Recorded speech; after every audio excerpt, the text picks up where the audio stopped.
Hey guys, how you doing? This is Loar. Welcome to TOS. TOS stands for The Other Side.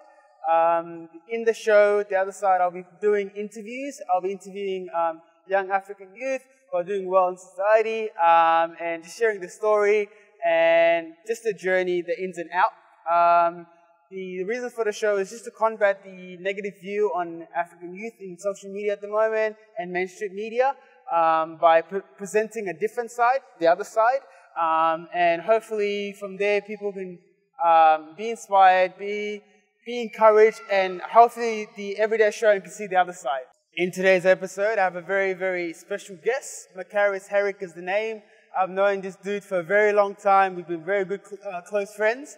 Makarius is a paramedic. He's also the ambassador of Ambulance Australia. I'm so excited. I'm so pumped for the show. I really hope you guys, get something out of it and hope you get inspired by his story.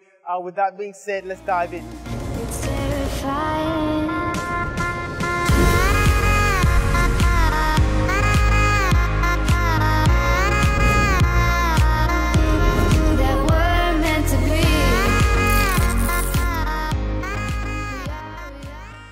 Hey Maka, welcome. Yeah, thank you. Welcome. So TOS, you are the true example of TOS, which is the other side. You are like, if there was a medal, you would be the #1 person, I guess, getting that. So thank you so much for the opportunity, coming down, and taking your time and sharing the story with us. So first of all, introduce yourself. Tell us a bit of yourself. Well, thank you. Thanks for the invite. I appreciate, you coming to ask me to be a part of this. I am quite excited actually to be a part of it. Yeah.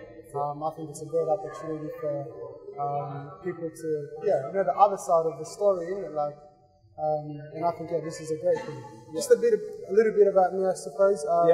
My name is Makarius Harik. I've got a few nicknames, Maka, and a few others that I would not, I wouldn't exactly want to mention on here, but keep it PG. Keep it PG, that's it. I'm a paramedic. Nice. Have been a paramedic for the last 2.5 years. Awesome. I studied here in Australia at Victoria University, Smallville camping. Bachelor of Paramedicine. Awesome. And then got the opportunity to go over to London and work there as a paramedic for the London Ambulance Service. That's amazing. So that itself was a highlight, just definitely. traveling there. But also, the job itself, new career, new place, young person. And, basically, it sounds like a cliche, like the world's your oyster. Yeah, you're living the life now. It really living is. the dream. That's it. And you've got to make the, best of it, really. Yeah. So, that's just a little bit of background about me. My career, what I'm in now. Yeah. But also, I was in the Army Reserves whilst I was at uni. Oh, nice. That kept me also focused and motivated. So as well as the Army, actually, I, believe it or not, I worked at Bunnings as well. Bunnings? And really? Yeah. Okay, that's surprising. So I was in the gardening section, if you would believe. No way. For all your gardening needs, advice, hit me up. I might be able to give you a tip or two. So. That's awesome. Well, that's cool. Really good overview and everything. But take us back, like before you are living your life now, living out your dreams. Take us back how you migrated to Australia. How was the journey like? What were the up and downs when you first started in Australia? Take us through back there. Sure. So obviously I'm from Sudan.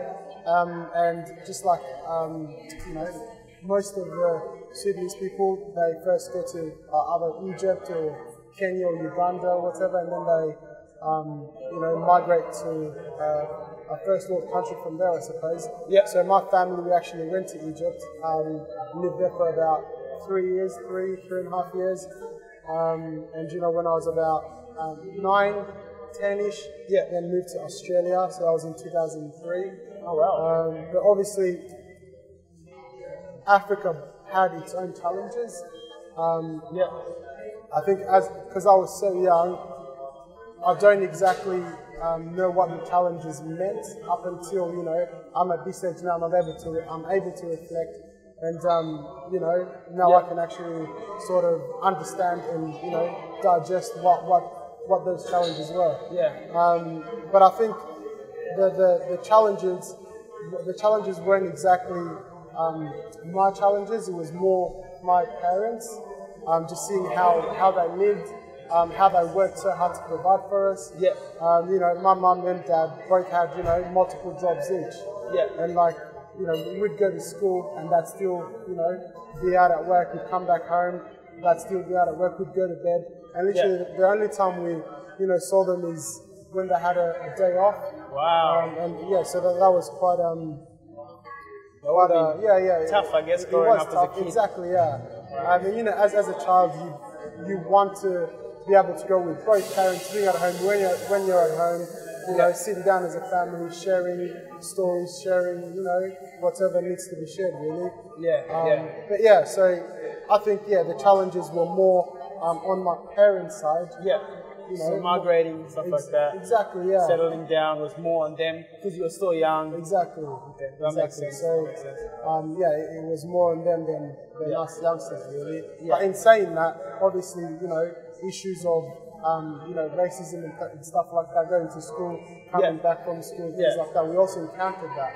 Okay, that's interesting. Give us one scenario and tell us how you overcame that. Well, I think as a young kid in general, like when I was young, my dad in particular sort of instilled a very strong mind for us to sort of look beyond what people say, look beyond the words that come out of people's mouths. Because at the end of the day, those words are just words. They're just sounds, really. And that should not be able to affect how you feel and how you think.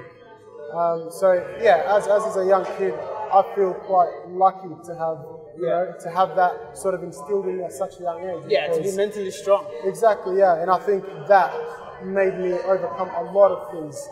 And you know, I do my own thing and just not let anything get into, you know, or affect how I think, how I feel. So that's awesome. That's a really good background. You said you studied paramedicine at VU? At Victoria University, Yeah, the one in St. Albans. Yeah. What made you pick paramedicine? You could have picked police, you could have picked army. You did army a little bit. You could pick anything. What kind of intrigued you to that industry? So, like, I think when I moved to Australia, I was in grade 4, I believe. So I would have been maybe, I don't know, 10 11 years old at the time. But I do remember one day, just before church, we were going to church. Everyone was ready. We were waiting for my dad so we could get in the car and go to church and whatnot.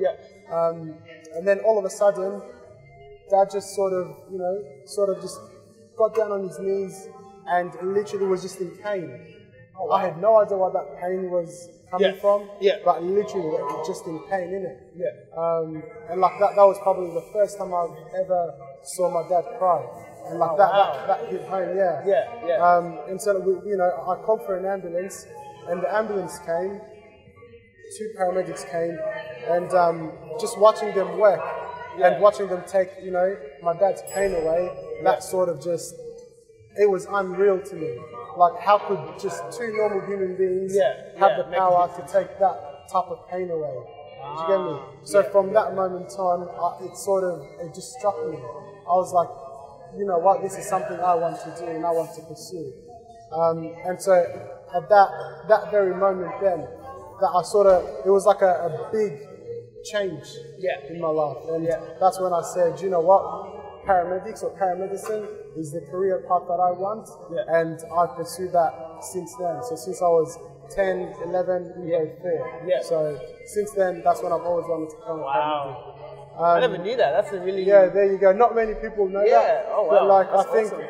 I always remind myself of why I want to become a paramedic or why, I decided to become a paramedic when I have my, days that I'm feeling a bit down and whatnot. And that picks me up, back up again every time. That's awesome, man. While we're on that topic, let's say there's a kid who's studying paramedicine and obviously you went to uni. Tell us a bit of that struggle you went through and what you did to overcome it, and any advice you have for them in terms of like getting through the course and getting it done, basically. You know what I mean? Tea tastes really good, by the way, man. Cheers. But I think just like everything, or just like life, you know, everything that's good takes time, takes work, takes effort. Okay, and that's what paramedicine actually taught me. So like it's a 3-year bachelor's degree. Went into it straight after high school, after VCE, and you know, some of the struggles such as, you know, sleep deprivation was a big one, because I did tend to like leave assignments and things like that till last minute. Everybody does that, so that's natural. It's fine. But then just the course itself, paramedicine, it's not a very easy course. Of course. It's a very demanding course. Mentally, physically, and everything. Emotionally, definitely. And emotionally as well. Like, I mean, you're not a paramedic yet, but you're on your way to become a paramedic. So a lot of the things that we go through during placement and during uni itself, your initial reaction is, oh man, this is actually quite hard. But then having you know, sessionals and lecturers and things like that, so who are paramedics and who have gone through the same thing as you, sort of giving you advice and giving you feedback and, you know, just encouragement really. Hey, you know, you can do this. It's all a mental thing. You know, I'm a quite firm believer of things or the pain that we go through, the struggle that we go through is all mental. We're actually capable of doing what we want to do, and, you know, things like, it's just, you got to get over this mental thing. It's like everyone hits this brick wall, and I've hit this brick wall many times. And, you know, and I'm lucky enough to, you know, be blessed with amazing friends, you know, amazing lecturers, and, you know, Loar, I've actually known for, like, you know, since I was a child, so he's been one of those friends who I've, you know, sort of got to, you know very well, and, you know, he sort of give me that, you know, kick up the bum sometimes when I'm feeling down. So it's, you know, so you didn't know that, but hey, I'll do that more often. That's it. But and, you know, like a lot of the close friends that I have at the minute can vouch for them, that can say that. And this is why, you know, I'm sitting right here with you, because you've been that close friend since day one. So like, journey. Man. Soccer, youth group, like there was. You came a long way. Let's just say that. I'm telling you, a long way, man. No, it's nice. It's good to reflect on, you know, how far we've come and, you know, what we're doing now. Well, so far what I picked up from your story is 2 things. Like, your parents taught you mental toughness, so that will help you get through it, and also having the right people in the right environment that help you cultivate your I guess your skill and enhance it to make you who you are today. Definitely. So those 2 are very important in the development of young people. So that's awesome. I'm really glad that you highlighted those. That's awesome, man. So you finish paramedicine, and then you finish uni. How was it like getting a job? Because I know a lot of people nowadays, like, they finish uni and they get stuck. Like you said, brick wall. They want 10 years experience, but they want you to graduate at the same time. How did you overcome that? That's so true. I think for me, I am quite lucky, because when I finished university, like, London Ambulance was already there hiring. They were advertising positions and things like that. Take us through that process. So the actual application process itself, it was quite demanding, quite daunting actually. Obviously, I've never ever been, you know, to an interview for a professional career. So just the thought of, oh my goodness, I'm going for a professional, you know, interview, sort of made me a lot more nervous than I should have been. And like, obviously with a professional interview, there's a lot of requirements. There's things that, you know, you have to do to prepare yourself and things like that. But I think at the end of the day, it's doable. You've graduated. You've come up to that stage where you are ready to, you know, do the interview and, you know, go through to the next stages. But it's all that mental. You know, mental ability. Mental toughness again. As I said, it's that it all comes down to the mental ability of you being able to do things. So I mean, I can't really say much about the interview itself, but it was quite daunting. Definitely. So like, you applied for, I guess, the pathway for you to go to England, and then work there? Is it like a placement, or what is it like? Yeah, so it's the actual position. Paid for? Yeah, and everything? yeah. So you're actually a paramedic, so that's what the position is for. Yeah. For a paramedic. So, yeah, you apply and then you I suppose you start with them whenever. Whenever you start dailies or whenever they get you to start. Yeah. Oh wow! So you finished uni, you got that pathway, and then you moved to England. How long were you in England? And yeah, so I was in England just for about 2 years. So that's where the accent's from. Listen, you got an accent. Hey, he has an accent. You can hear it, a little bit in it. You can pick that up. He has an accent. Okay. Comment and tell me if he has an accent or not. Okay. So go ahead. I don't think I have an accent. You do. I do. All right. You really do. You know what I mean? I don't even sound like that. I've never said anything like that. But okay. The only English thing about me is me drinking tea right now. And that's about it. So, okay. But I'll let them be the judge. So you go ahead.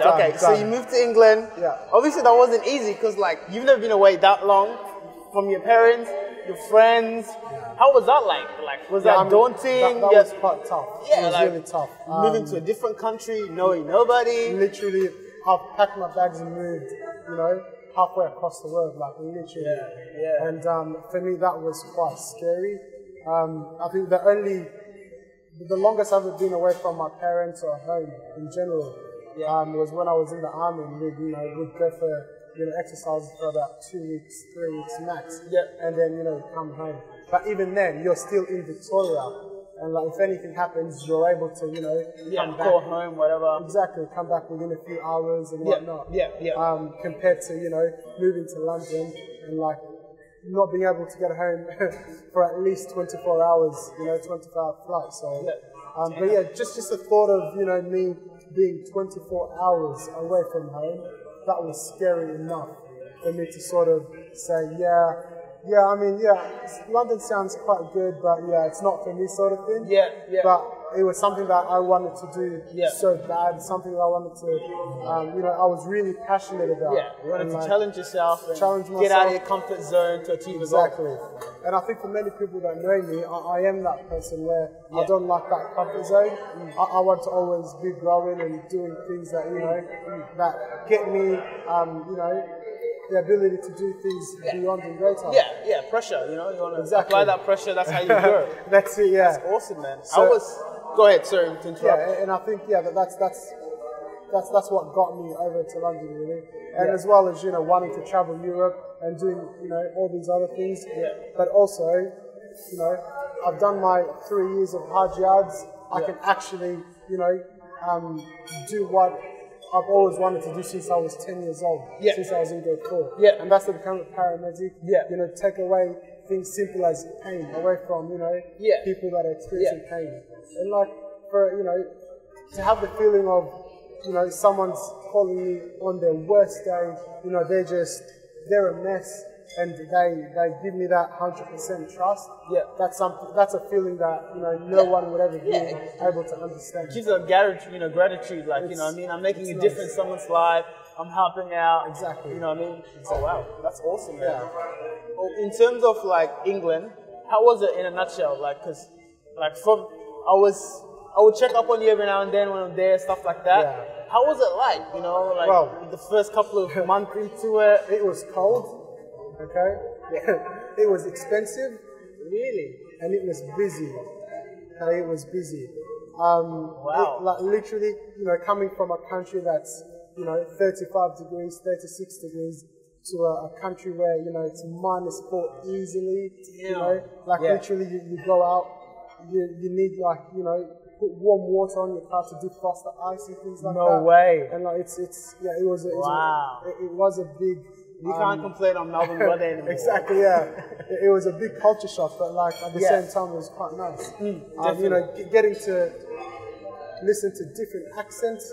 And that was quite cool. Do they really speak like that? You know what I mean? A lot of that. In London, or in England in general, depending on which part of England you go, the accents vary. Where did you go? So I was in London, southeast London. Okay. So they had more of that Cockney accent, So it was quite nice. Stormzy, yeah, exactly. You know what I mean? Big Shack. Okay. All right. Yeah, no, it was quite good. Yeah. And like, you know, I remember one of the patients that I attended to was from Liverpool, and like, you know, I thought, you know, it's English, or it's England. Everyone speaks English. Yeah, it's one language. Yeah. So I was working with my crewmate was from London. He was English. Thank God for that. But basically, I started to speak or talk to the patient, and yeah, so she's from Liverpool, and then she hit me with this accent that I was not. I was like, is this English or what? Like, I could not understand what she was saying at all. Really? So I literally had to like get my partner to, you know, translate for me, because I had no idea what she was saying. Different level of English. Yeah. Wow. And it was so bad that I was like, listen, do you just want to attend this job? I'll attend the next one happily, man. I have no idea what she's saying. Oh, wow. But yeah, so that was a few of the challenges where I just getting used to the different accents and things like that. Yeah. So a part of it felt like I was in a different country, but like, it was good. It was good though. Like I liked it. Yeah. One thing also, when I spoke to you, there was incident like bombings that happened, stuff like that. Take me through that and what happened basically. And apparently you attended one of the the scenes. Or so I think that's another big challenge as well. Yeah, that would have been like a massive lab-changing moment for you. Definitely, yeah. So I think this was within my first year of obviously working as a paramedic in London. And like, so we had the Westminster Bridge incident, the London Bridge incident, and the Grenfell Tower fires as well. And actually, I'm not sure if I'm lucky or unlucky, but I managed to actually respond to all of them. Wow. And some pretty gruesome scenes, really. Yeah. Historic moments as well. For a young paramedic to sort of just be thrown into a deep end like that, like it was pretty tough to sort of to grasp the concept. Definitely. But I think Westminster and London Bridge, it was more, even though there was a lot more traumatic jobs, and like, you know, you're seeing, you know, blood everywhere and things like that. And it was just, I'm not going to go through, you know, the traumatic scenes and things like that. Of course not. It was quite traumatic. Yeah. Compared to like the Grenfell Tower fires. Yeah. That for me hit home. Like, even though there wasn't a lot of, you know, stabbings and things like that, I wasn't directly involved with patients who were, you know, pulled out of the burning building, things like that. But I was standby at one of the standby points where all the survivors and things like that of the fires were. And they were taken there for, you know, refreshments, for first aid and things like that. And I think one of the things that sort of really hit home for me was, so me and my crewmate were sitting in the ambulance at one of the standby points, and we had, you know, visitors and like people from the fires coming and, you know, asking if they've seen family members and things like that. But one particular story that I can actually tell you guys that hit home for me was, so obviously this was all over, it was international news. Definitely. Yeah, we saw it everywhere. Yeah, so everyone that had family, friends in the towers obviously came to check up on their family, friends, make sure they're okay.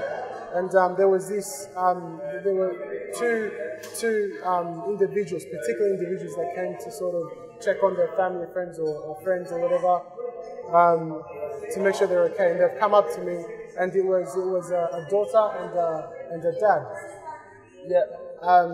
And they were of African background as well. Obviously, they were born there and they've been there for a while. So the daughter came up to me and, you know, she asked me, do you know whether they're keeping all the survivors, everyone that was in the building? So I, you know, pointed out to her where all the survivors of the fires were, and it was just like a little pub that they sort of cleared and made as a safe place. So I pointed it out to them, and off they went. They were obviously quite shook, quite nervous. I didn't know what to expect. If they were to find them there or whatnot.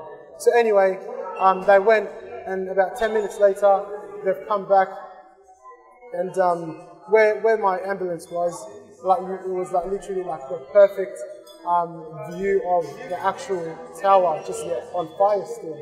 And so they've come and stood right next to the ambulance, and the daughter and the dad literally just, they were looking at the towers, the fire, and this is the moment where sort of it really hit home, because the dad, firstly, he was of an African background. He was, sort of middle-aged, late 40s sort of thing, and actually looked a lot like my dad as well. Okay. And so like, when I sort of saw them both, obviously the daughter was, just crying, like, she had tears coming down. Definitely. And then the dad just, there was no sounds coming out, but it was just this look like just hopelessness, really. He just had tears in his eyes, and like he was just really, really, really broken. And that for me, I related that to the first time I've ever seen my dad cry, and that was when I was in grade 4. That was when he had, the pain. And like that for me, like that just hit home, and that actually got me quite emotional. So I went out and spoke to them, sort of gave them information about the services that could, help them and things like that. And just tried to give them as much information as I can Oh, wow. And I think for a lot of paramedics, we don't get to see the aftermath or the problems that, the patients or people that we treat leave behind for the family members and friends and things like that. And that for me was the first time where I was like, okay, then, so this is what, patients and stuff like that, people that we deal with leave behind after we take them to hospital and things like that. So that was quite... that was like a life-changing moment for you, basically. It was a life-changing moment. Oh, wow. But that kind of made you part of, I guess, like, made you want to, I guess, pursue the career even more, because now you want to make extra difference. You want to be like that 4-year-old again, Definitely. Like you want to go back to that scene again. Definitely. So that, I guess, that's what made you keep going, stuff like that. How did you deal with it mentally, bro? It would have been so draining, so hard. Like, how did you overcome that? I think for me, I just have to look around. I look at my family, I look at my friends, I look at people who have been a part of my life, and that sort of motivates me to keep going. Because I want to be, the best example for them. And especially with today's youth and things like that, I think groups have such an influence on you that, like, you don't realize it until something bad happens. Like, as I said before, I am quite blessed to have had, people in my friendship group, people such as yourself, and a few other really close friends that are, that wanted to do a lot of good things that were involved, in the soccer, in the youth club, and things like that. And that sort of, kept them out of trouble. And I'm not saying that if we weren't involved in that, we would be causing trouble, because sometimes it's the individual, isn't it? It's how you've been brought up and things like that. Exactly. But in saying that, I think groups and like your friendship groups and people you hang around with have a massive influence. Because at a young age, your brain is like a sponge, isn't it? You're just absorbing everything you see, everything you hear. Exactly. And I think a lot of the young people at the minute, social media has a lot to do with. Like, it does. Like gangsters and like music, and all that sort of stuff. Because now it's considered cool to be smoking weed and carrying guns and things like that. The youngsters they only know that side of life because social media's got them.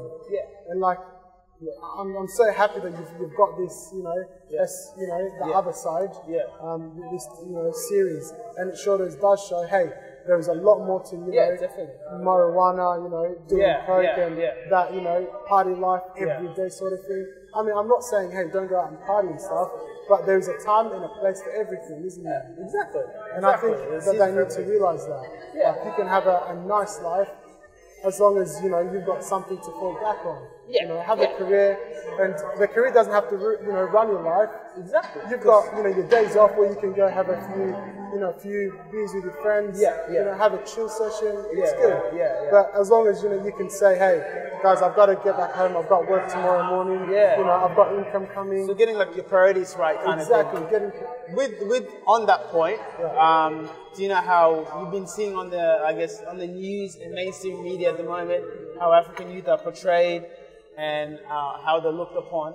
What's your take on that, and how can we, overcome that as African youth, and then as everyday Australians, and then as politicians at the same time? How can we come together and build a bridge instead of, have those barriers? What's your take on that? I think, man, like, people in general, they will believe what they want to believe. Okay? I think deep down, everybody knows the truth. Okay? But for them to for them to set themselves apart from the truth is very difficult for them, because they're afraid they're going to get, they get called names if they don't follow crowds and things like that. Okay. But in terms of, what's going on at the minute with, the wider population, the Australian population, or the Anglo-Saxons and things like that, being afraid of people of our colour and things like that. It is sad, but I think, obviously, social media's got a lot to do with it. Definitely. And influential people like, the Prime Minister and, all these guys have a lot to do with it. But the only thing we can do, we can protest, we can, go out and voice our opinion and things like that. That's not really going to change. Why do you say Because actions speak louder than words. Okay? That's Can you elaborate on that? Actions speak louder than words. Now, I've only been back in the country for about 6 months now. Been employed as a paramedic here in Ambulance Victoria for about 6 months. And the difference that I've actually sort of noticed is, or compared when I'm in uniform or when I'm out of uniform. So when I'm out of uniform, people are giving me funny looks when I walk into a restaurant and things like that. Maybe contemplating, is he going to do a runner? Is he going to pay for his meal and things like that? Do you get me? They're not open to, coming to start a conversation, say hello, all this sort of stuff. They're not interested about me.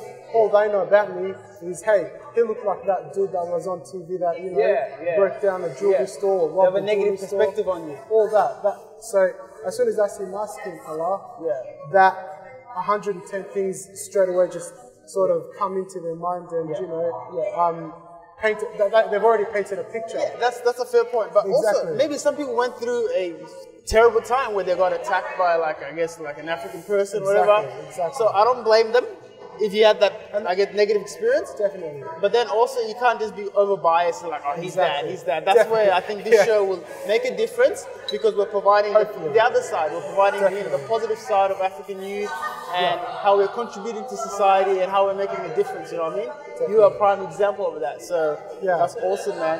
But I think, so coming from that example, that's when I'm not in uniform compared to when I'm in uniform.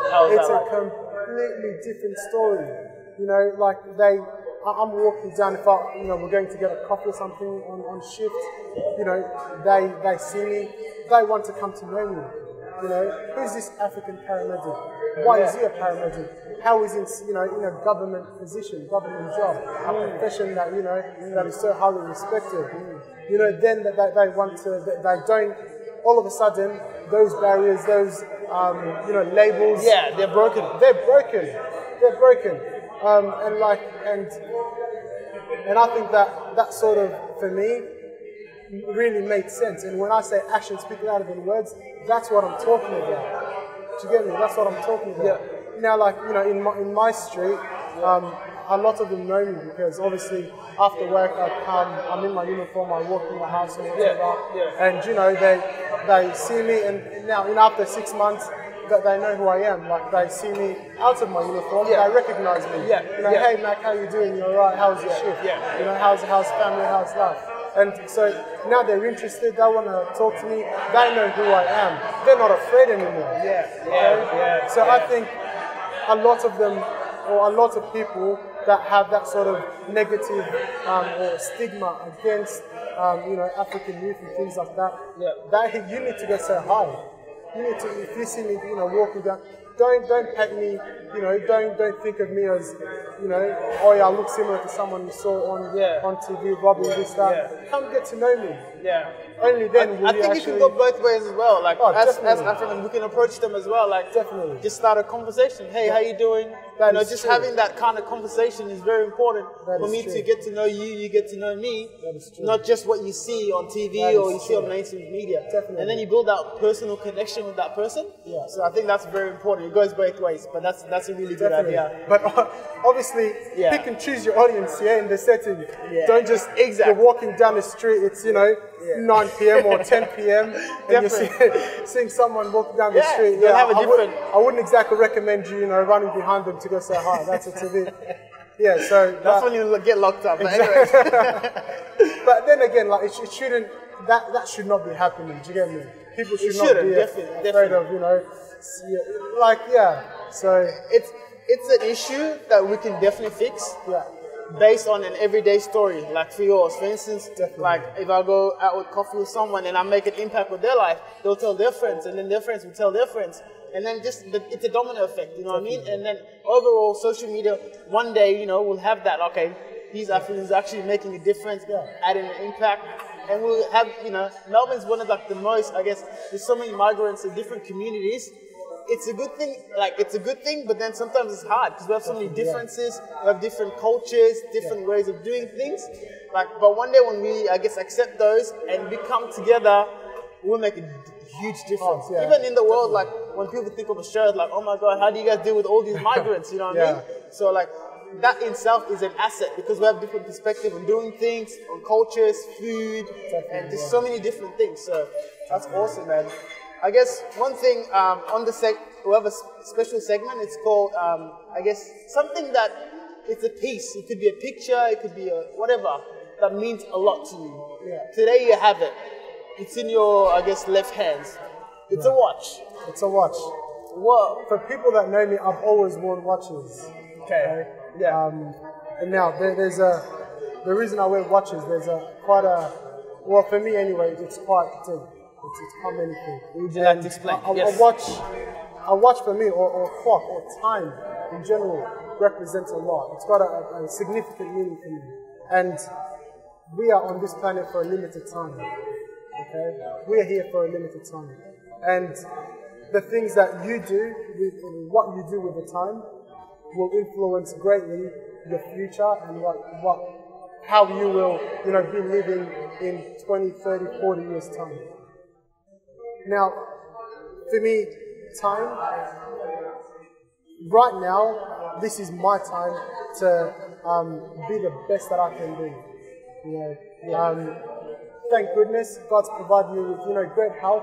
Yeah. Okay. Yeah. And I want to use that to my advantage and to maximize, you know, my opportunities and my success and everything that I want to do, and you know, for my future kids, my future grandkids, and things like that. Yeah. So for me right now, it's time for me to work as hard as I can. I mean, you know, I've got the capabilities, the physical capabilities, the mental capabilities, the emotional, the spiritual capabilities. Yeah, you got the network as well. Exactly.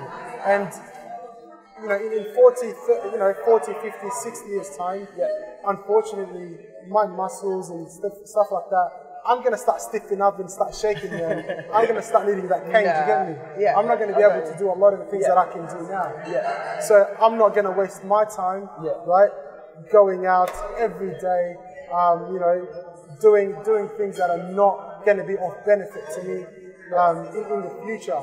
So for me, time is very, very, very important for me. Okay? Just travel, enjoy life, because at the end of the day, memories are the best things. That's probably the only thing you're going to take with you, you know, unfortunately when we die. Yeah. And, you know, I want to make it good memories. You want to make a difference. You want to leave a legacy.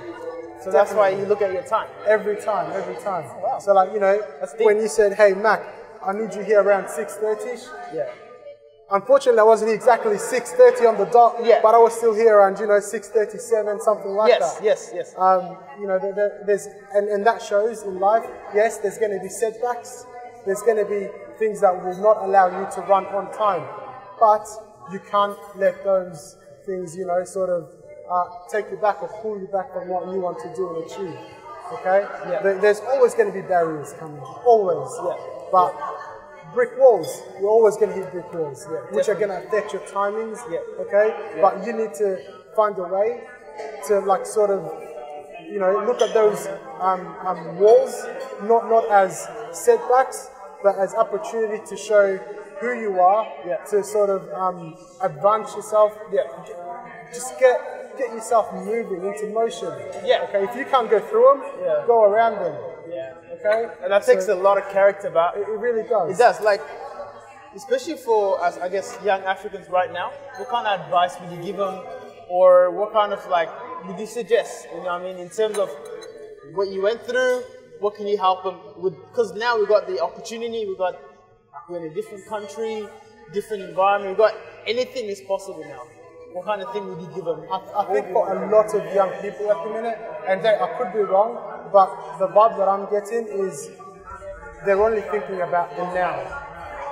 Okay? No one's planning, 10 years ahead. No one's, thinking of the steps ahead. Yeah. It's here and now. Let me get high right now. Let me get drunk right now. YOLO. YOLO. You only live once. Yeah. Yes, that is true. Yeah. But also, you're meant to live a long life and a happy life, not a short life. Yeah. Okay? And a short life doesn't necessarily mean you are living the good life and a happy life. Yeah. You were just sort of doing something that you saw on TV that you thought was good. You didn't explore all your different options and different alternatives and different paths. Yeah. Okay? So I think the only advice that I can give the youngsters at the minute is, and I think as well, I think parents have a big role to play as well. Yes, and I think, as you know, like African parents, they'll only accept you being a doctor or a lawyer or something that's like that. Yeah. And I think for us, we take that in a different way, in a different light. Yeah. And I think we need to understand, they want us to succeed, they want us to become great. However, they don't mean, go to uni, come back, study. That's not what they mean. Yeah. They want you to do well, but as well as that, they want you to also enjoy your life. Yeah, have fun, create memories. Exactly, as you said before, prioritize. Yeah. Yeah, definitely. I make sure, I go to work and things like that. I work hard on my days on. But on my days off, that's when I can relax. You get me? I'll hit you up. Hey, Marlon, what are you doing? Let's, link up. We'll do something. Yeah. Go have some fun and, go out. Yeah, work hard, play hard. Exactly, man. That's it. Definitely. And, once we're on that point, what's next for Makarius? What's his next, big thing? Before we wrap up, what's the next thing for Maka? Well, big man things, isn't it? What you got? I've got a lot at the minute, okay? Yes, and I think only in due action, I will reveal what I'm doing. Exactly. And I think for the people that know me, they will slowly see my steps of what I'm doing. I won't have to tell you what I'm doing. So you're not telling us, basically? I can't tell you what I'm doing now because, I'm not saying that it's not going to work out, but it's just an idea right now. Yeah. It's just an idea. And until I action these ideas, then I'll start to, get people involved, tell them what's up. Yeah. And if people want to know a lot more, they want advice, they want, things to chat about or whatever, I'm always open. Definitely, If you want to pursue, the career of paramedicine, hey, hit me up. I am more than happy to help a brother out, help a sister out, give you some contacts and whatnot. So don't, and I think I'm a big believer of, your success should reflect the people around you. Okay? If I'm successful, you should be successful. They have to be, or else they're going to eat your money. Exactly, man. When one brother wins, we all win. Exactly. When one brother eats, we all eat. Yeah, that's very true. That's awesome. And I think that's something that we need to do as well as as brothers and sisters, isn't it? Like, if you've got something going good for you, don't keep it. Don't keep it, to yourself. People are like, nah, it's mine. Seriously, don't keep it to yourself. Spread that knowledge, share that knowledge. Let them come up as well. Because it's only when you unite and you become one, that's when you're the strongest. That's true. And as I said before, actions speak louder than words. And that's the only thing I can, Awesome. Well, before we wrap up, I hope you were encouraged. I hope you were challenged. I I hope you saw a different perspective. I hope that you were inspired to do better and do something with your life. So thank you so much for tuning in. This is TOS. I'm your host, Loar. Thank you so much, Mac. Thank you for having me. Appreciate it. Hopefully we can link up again and do really good projects. Definitely. Appreciate it. Thank you, and all the best. All the best. Awesome. Thank you. Thank you so much for tuning in. Hope you had a great time, like I did. I have the next episode coming in very soon, so please stay tuned for that. It's going to be amazing. I have amazing speakers that you know, people you don't know. It's going to be awesome. It's going to be amazing. In the meanwhile, please like, comment, share, share with your friends. Let's get conversation going. If you have any suggestions, please email us, contact us. I'll be very pleased to get back with you as soon as possible. Thank you so much for your time, and I'll see you soon.